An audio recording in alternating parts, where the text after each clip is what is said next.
Je suis avec Mireille Chartrand, coordonnatrice sur la table de concertation des regroupements de femmes. Des groupes de femmes de la Gaspésie et des îles de la Madeleine. Oui, et on se rencontre parce que ça brasse beaucoup chez vous. Mais c'est pas tout le monde qui vous connaît. J'aimerais savoir un petit peu qu'est-ce que c'est ce regroupement, cette table de concertation-là.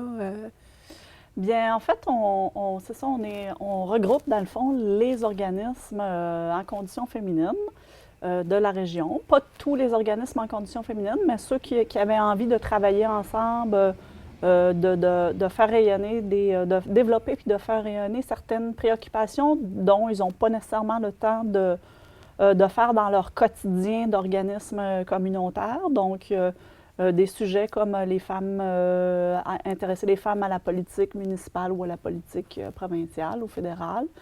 Donc, diversifier les choix de carrière des femmes. On s'intéresse à des sujets comme la pauvreté, les questions de pauvreté féminine, mais de façon régionale. Donc, des préoccupations là, pour un peu aider à faire sortir les femmes de la pauvreté, disons, mais avec des outils ou des mesures qui seraient plus régionales que locales. Donc, voilà. C'est ce qu'on fait, là, en gros, là, à la table des groupes de femmes. Et c'est quoi les organismes? Est-ce que vous pouvez nous en nommer quelques-uns? Bien, des centres de femmes, des organismes en agression sexuelle. Par exemple, on a aussi une représentante de la CSN, Conditions féminines de la CSN, le diocèse de Gaspé, une représentante en conditions féminines aussi. Donc, ça, c'est une variété d'organismes là, comme ça. Là. Et vous existez depuis combien de temps? La table des groupes de femmes existe maintenant depuis près d'une vingtaine d'années. Avant d'être une table Gaspésie-Île-de-la-Madeleine, c'était une table on était avec le Bas-Saint-Laurent aussi. Là, la première table la première table s'est développée là, pour l'Est du Québec, dans le fond, puis après ça s'est séparé en Bas-Saint-Laurent puis Gaspésie-Île-de-la-Madeleine. Alors, il y a plusieurs tables qui sont mises au Québec dans chaque région, finalement. Oui, dans les 17 régions, il y a 17 tables de groupes de femmes comme ça, là, partout à travers le Québec. Qui existent depuis plus ou moins 20 ans. Oui, c'est ça. Il y en a depuis un petit peu plus longtemps. Nous autres, on est pas mal dans les premières là, avec le Bas-Saint-Laurent. Donc, plus ou moins là, depuis 20 ans. Là.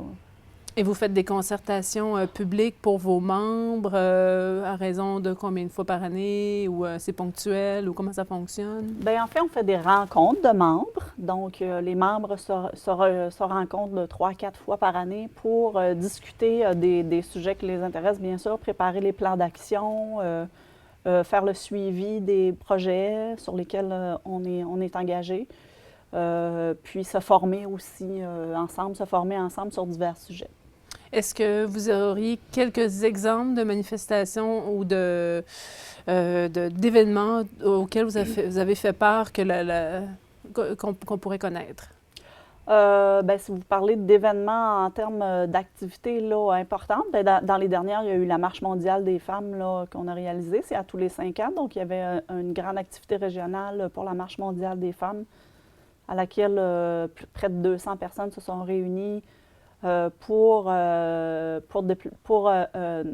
manifester, dans le fond, aux instances gouvernementales l'importance de contrer la pauvreté et la violence envers les femmes et d'autres sujets connexes, dont les mesures d'austérité du gouvernement qui affectent beaucoup les femmes. Nous avons suivi avec 2 reportages cet événement-là et chapeau, c'était impressionnant et du fait qu'il faisait vraiment pas beau et que les gens couraient, se tenaient collés pour participer à ça. Les gens se sont tenus encore plus dans l'activité en fait même pour passer au travers et c'était de toute beauté, c'était sensible et intelligent. De la lecture du manifeste aux chansons des Premières Nations qui manifestent pour leurs problèmes de femmes eux aussi, là, qui sont quand même à l'échelle canadienne. Oui, c'est une très bonne manifestation. Est-ce que vous auriez autre chose pour nous aiguillonner un petit peu? Oui, bien, on a fait aussi des activités, par exemple, là, des activités pour... comme aux dernières élections municipales, mais juste avant, on avait fait un grand rassemblement. On avait invité des femmes intéressées à se lancer en politique municipale, à passer une journée ensemble, où est-ce qu'il y avait des intervenantes qui venaient parler des femmes qui œuvrent en politique déjà, qui œuvraient déjà en politique, des conférences pour des trucs pour les intéresser, les stimuler, les encourager à se présenter en politique municipale. Donc ça, c'est le genre de choses qu'on fait aussi.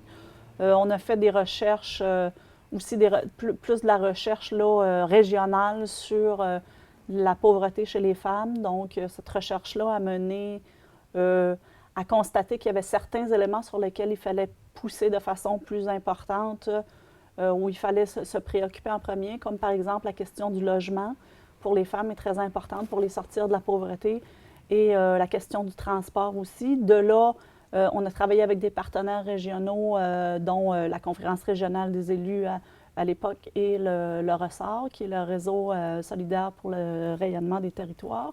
Donc, en développement social, pour mettre sur place des comités.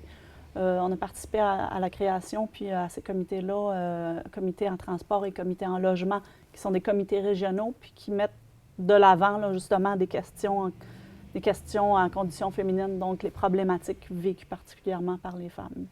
OK. Alors, il y a des événements spectaculaires qui fait que monsieur, madame, tout le monde peut vous connaître, mais vous travaillez beaucoup dans l'ombre aussi à faire du travail de bras, à pousser, à aider la société. On ne se le cachera pas, en Gaspésie, on est plein d'organismes communautaires pour que ça se tienne. C'est notre tissu social qui est très fort. Et comme d'autres instances de développement, vous soutenez un groupe en particulier, mais vous êtes massacré par le gouvernement Couillard.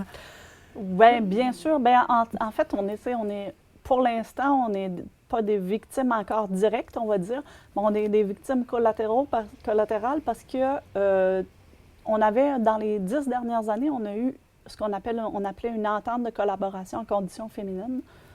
Donc, c'était des ententes triennales sur lesquelles le gouvernement donnait des fonds régionaux, des sommes régionales pour encourager l'égalité entre les femmes et les hommes dans les régions. Ces sommes-là étaient données, dans le fond, aux conférences régionales des élus, puis la conférence régionale des élus embarquait avec nous. On travaillait vraiment en partenariat. Nous, plein d'autres organisations du territoire, dont des directions régionales des ministères, Emploi Québec, on avait le ministère de l'Éducation, il y avait les commissions scolaires aussi qui étaient embarquées dans cette entente-là. Et puis avec tous ces partenaires-là, on faisait des plans d'action sur 3 ans. On choisissait ensemble les éléments sur lesquels on devait travailler prioritairement dans la région pour faire avancer la condition féminine. Donc, ce travail-là a été fait dans les 10 dernières années, ensemble, en partenariat. Et puis, avec la disparition, premièrement, de la conférence régionale des élus, mais d'autres partenaires régionaux, dont certaines directions régionales, le ministère de l'Éducation, le ministère des Affaires municipales qui a perdu son régional dans son titre, donc qui n'est plus ministère des régions, seulement ministère des Affaires municipales.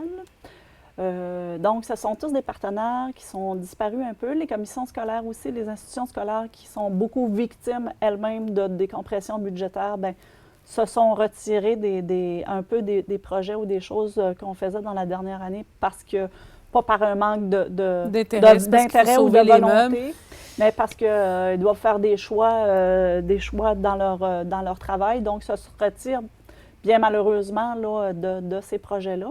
Donc oui, notre financement à nous, là où notre belle lancée sur laquelle on était avec les partenaires, puis qui faisait qu'on avait développé beaucoup de choses dans la région en conditions féminines, bien, c'est en train de s'effriter parce que justement, on n'a plus de partenaires financiers. Les fonds qui étaient dédiés à la condition féminine diminuent de plus en plus. On nous demande de plus en plus de faire des projets séparés les uns des autres au lieu de faire quelque chose d'intégré. Nous autres, on travaillait vraiment dans un esprit régional puis dans un esprit d'intégration des actions. Puis là, bien, on se retrouve à faire des choses qui sont très ciblées, qui sont très orientées. On nous demande beaucoup toute la question de la bureaucratie aussi. On nous demande beaucoup de faire des rapports, des demandes de projets. Ça nous demande beaucoup de temps. Pendant qu'on remplit des papiers, qu'on fait Il y des a d'autres rapports, choses qui se fait pas. il y a plein de choses qui se fait pas. Alors, on oui. brise le réseau. Le réseau, les ramifications, c'est bon pour un individu. Ça nous prend des amis, ça nous prend une famille pour pouvoir vivre. Puis plus on est nombreux, plus on est solide. C'est la même chose pour un réseau de travailleurs. Et c'est ça qu'on attaque présentement. Oui. Excusez-moi de dire attaquer et massacrer, mais je ne pense qu'à ça, parce que vous n'êtes pas les seuls à vous battre présentement, vous n'êtes pas les seuls à manifester, parce que tout ce qui est regroupement de développement, tout ce qui est gros qui se tient est en train d'être coupé pour que chacun travaille dans son coin. Et ça appauvrit tout le monde parce qu'on travaille tout seul dans notre coin. Et si tout le monde est un peu plus pauvre, bien, c'est plus facile après ça de faire passer n'importe quoi parce que tout le monde est épuisé, tout le monde est pauvre et tout le monde a besoin du sous-noir qui va nous tomber d'en haut. Alors, c'est d'ailleurs qui n'existe plus, le sous-noir. Je compatis. Il y a un événement qui, en plus, qui vient rajouter à tout ça. Le gouvernement décide de prendre un certain montant qui était alloué aux tables de concertation, l'enlève et le donne à la loterie. Ça veut dire qu'à peu près n'importe qui peut soumettre pour des projets, pour travailler pour l'égalité des femmes. Et c'est des petits projets à droite, à gauche qui vont être récompensés. Et on ne soutient plus une vision globale, un développement communautaire du sujet. Est-ce que vous voulez nous parler un peu de ce communiqué de presse qu'on vient de recevoir? Bien, en fait, c'est un peu ce que je viens de parler tout à l'heure, c'était que c'était des sommes qui existent déjà depuis plusieurs années, puis ces sommes-là, c'était des sommes régionales qui étaient accordées aux régions en conditions féminines, c'est-à-dire pour réaliser le plan d'action en conditions féminines dans chaque région. Donc, cet argent-là allait à l'instance régionale qui était la conférence régionale des élus parce que ce sont eux qui travaillaient en développement social. Donc, eux travaillaient avec nous pour mettre sur pied ces plans d'action-là. Sauf que maintenant, étant donné l'explication du gouvernement, c'est qu'étant donné que les conférences régionales des élus n'existent plus, donc il n'y a plus d'instance de concertation régionale en développement, et que les responsabilités de développement sont remises au MRC, eh bien, considère que nous qui avions travaillé, par exemple, à la table des groupes de femmes avec d'autres partenaires, bien, on n'est pas une instance ou on n'est pas une organisation qui devrait nécessairement continuer les plans d'action qui ont été faits. Donc, on avait fait du bon travail ensemble avec les autres partenaires. Nous, on a ce désir de continuer ce travail-là. La lancée sur laquelle on était dans les 10 dernières années, on a identifié des choses, on a identifié des objectifs, on a identifié des choses à faire dans les prochaines années. On ne pourra pas nécessairement les réaliser parce que là, on nous lance un appel de projet. On reprend ce même argent-là, dans le fond, on le met dans un appel de projet, puis c'est ouvert à toute organisation qui souhaite lancer un projet en égalité. Donc, ça pourrait être aussi bien une commission scolaire, un organisme communautaire, une chambre de commerce, ou une MRC, ou une municipalité. Par contre, on nous a clairement indiqué, c'était clairement indiqué dans le projet, que les projets présentés par les MRC vont être privilégiés. Donc, on voit qu'on veut remettre vraiment le contrôle du développement social aussi au MRC, alors que, par contre, par exemple, nous et nos autres partenaires avons développé une expertise particulière en conditions féminines. C'est ce qu'on fait à tous les jours dans la vie. Est-ce que vous êtes assuré que les MRC vont vous engager? Est-ce que absolument pas. Il n'y a aucune obligation de travailler avec nous, là. C'est ça. C'est exactement comme les CLD qui ferment. Nous, chaque MRC va faire est-ce qu'on garde le nôtre? Est-ce qu'on décide de garder les sous? Puis on va trouver quelqu'un qui va être capable de gérer ces dossiers-là. Parce qu'ils vont... qui va choisir que tel ou tel dossier sont acceptés? Bien, c'est le secrétariat à la condition féminine qui va choisir les projets. Ça ne veut pas dire que les projets qui vont être présentés par les autres organisations seront de mauvaise qualité ou n'auront pas l'objectif. Cependant, la problématique, c'est que c'est comme si ça cassait le travail qui a été fait. Et puis, on oublie aussi l'expertise qui a été développée. Donc, c'est un petit peu fâchant de voir qu'on a travaillé ensemble dans notre région pendant plusieurs années sur des objectifs en conditions féminines, on a identifié des choses, puis que tout d'un coup, il n'y aura plus aucune obligation des organismes à prendre en compte ce travail qui a été fait là et cette expertise-là. Mais c'est aussi un soutien s'il y a certains organismes qui étaient habitués de travailler avec vous et vous n'êtes plus là. Eux, il y a une grosse porte qui se ferme pour eux, là. Il va falloir qu'ils développent autrement. Puis quand on voit qu'un organisme qui soutient peut avoir 70 000 dans une année, il va se tourner vers qui pour les aider s'ils ne sont pas amis avec le capitaine de la MRC ou... C'est quelque chose de couper les réseaux et de donner le pouvoir à toutes des petits au lieu de regarder des grands. C'est une autre façon de faire. Dites-moi, est-ce que vous serez de la grève? Parce que là, il y a une belle manifestation qui se prépare le 2 et 3 novembre. Beaucoup de mouvements communautaires se rejoignent de l'autre côté du fleuve pour manifester de façon sympathique. Qu'est-ce que vous allez faire pendant ces journées-là? Effectivement, on va être en grève, nous aussi, en grève communautaire. Donc, on est fermé officiellement. Les bureaux de la table sont fermés. Comme à peu près tous les organismes communautaires de la région, là, vont être fermés. Bon, certains ne peuvent pas fermer, bien sûr, parce qu'ils offrent des services essentiels comme les maisons d'hébergement pour les femmes. Mais ils vont quand même participer d'une autre façon. Nous, on va participer, bien sûr, on va être fermés. On va aller à Sainte-Anne-des-Monts avec les autres organismes communautaires. On va aller manifester, puis on va aller porter notre facture au gouvernement de... En fait, ça va être une facture qui dit combien on devrait...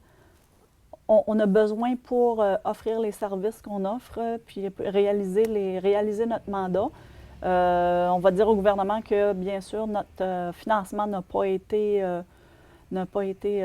revu depuis plusieurs années. On a toujours la même somme d'argent qui est très petite. Pour nous, à la table, c'est 58 000 par année qu'on reçoit. Pour réunir tout le monde et aider les gens à se développer. Oui. Donc, il faut aller chercher d'autres sommes d'argent dans des projets, mais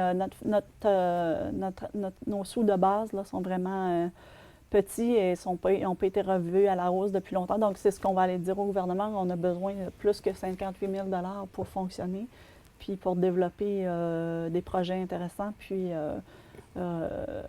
finalement là, répondre aux problématiques qui sont vécues par les femmes sur le territoire, là. Et l'argent, cet argent-là qu'ils vont donner au MRC, est-ce que ça vous enlève directement de l'argent? Bien, ou c'est un appel de projet qui... Ça ne nous enlève pas directement de l'argent, c'est que ces sommes-là servaient à consolider des projets qui étaient choisis par l'ensemble des partenaires. Donc, on venait combler, on venait solidifier les actions qu'on faisait avec cet argent-là, mais là, on ne l'aura plus, donc... ça ne nous enlève pas de l'argent directement, mais ça enlève de l'argent aux actions concertées qu'il y avait dans les dernières années. Courage, Mireille Chartrand. Oui.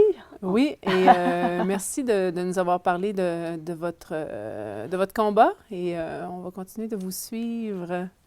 Merci. Ouais. On lâche pas, on lâche pas.